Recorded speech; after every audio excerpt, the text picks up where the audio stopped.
उत्तर प्रदेश के वरिष्ठ नेता राज्यसभा सांसद अशोक वाजपेयी जी हरदोई में बीजेपी के प्रत्याशियों के लिए प्रचार कर रहे हैं, वोट मांग रहे हैं। वाजपेयी जी से बात करते हैं और जानने की कोशिश करते हैं कि इस बार के चुनाव में जिस तरह से सियासी दांव पे चले जा रहे हैं, वाजपेयी साहब, जिस तरह से खासतौर पर जातिवाद की बातें फैलाई जा रही, लोगों को जातियों में विभाजित करके, उनके मतों को विभाजित करके अपना राजनीतिक हित साधने का प्रयास हो रहा है, उस पर क्या कहेंगे? क्या मार्गदर्शन है आपकी ओर से समाज के लिए? मैं आपको बताऊं कि मैं इन चुनाव प्रचार में जहां जहां जा रहा हूं और जनता से जो संवाद कर रहा हूं, सच्चाई में मोदी जी और योगी जी का काम बोलता है।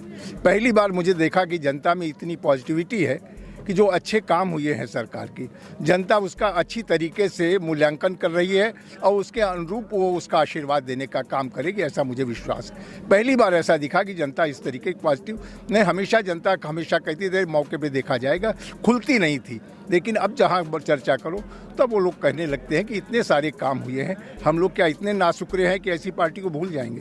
तो जनता में एक बदलाव मुझे दिखाई पड़ रहा है और जनता वाकई में वोकल है मोदी जी के लिए और योगी जी के लिए। तो ये जातियों के जो छत्र प्रकट हुए हैं, जिस तरह से मौर्य जी अपील कर रहे हैं कि बीजेपी को हराना है, इस तरह की बातें, ये फार्मूला उनके कितने असरदार हो रहे हैं, कितने प्रभावी हो रहे हैं? मैं समझता हूँ इन फार्मूलों का कोई असर नहीं होगा। ये अपने में ही मियाँ मुट्ठू बन रहे हैं और इनका जाति भी इनको नकार रही है और आज यही नतीजा है। ये मारे मारे घूम रहे हैं इस दल से उस दल, और नेता वही होता है जिसमें कोई स्थायित्व हो, गरिमा हो।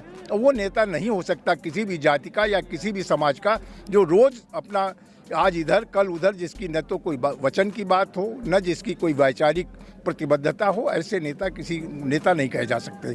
तो उनका कोई असर नहीं पड़ने वाला है उनके समाज में भी।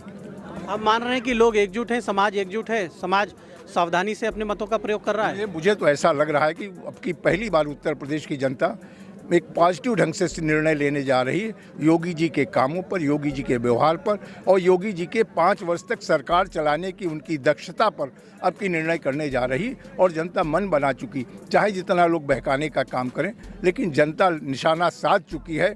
मछली की आंख उसे दिखाई पड़ रही है, उसे बेधेगी वो। 23 तारीख को यहाँ भारतीय जनता पार्टी शानदार जीत अर्जित करेगी।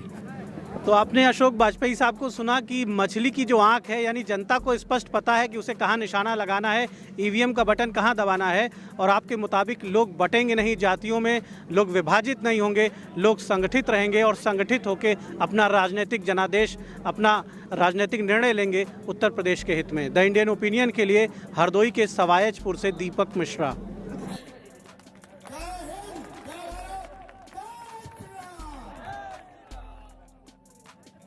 मैं आयोजित इस चुनावी सभा की अध्यक्षता कर रहे हैं आदरणीय वाजपेयी जी। हम सबके बीच में आज मुख्य अतिथि के